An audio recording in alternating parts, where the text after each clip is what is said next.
Hello, Bitcoin is again stuck between 21,600 and 21,900, guys.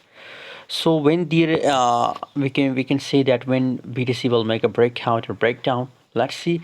Before starting this video, guys, join my Telegram group, guys, for a free signal for a free market update.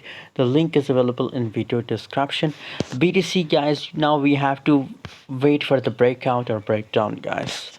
A lot of people are asking that now the trend is reversal, but I'm still bullish in Bitcoin, guys. Possibilities that it will pump, guys. Looking here, the volume is also looking bearish, 40.02%. Negative changes occur in our trading volume. Let's see. You can see here. I think you can see it as I show you that 21,800 something. That's the highest of last 24 hour. So we have to wait for the breakout or wait for the breakdown, guys. Now it will make a reversal, so now we have to wait for the breakdown or not. So again, I'm sure, guys, a lot of 70% possibilities for BTC to pump, guys. By the way, what's your opinion? Share in the comment box. Don't forget to subscribe for more latest news and updates.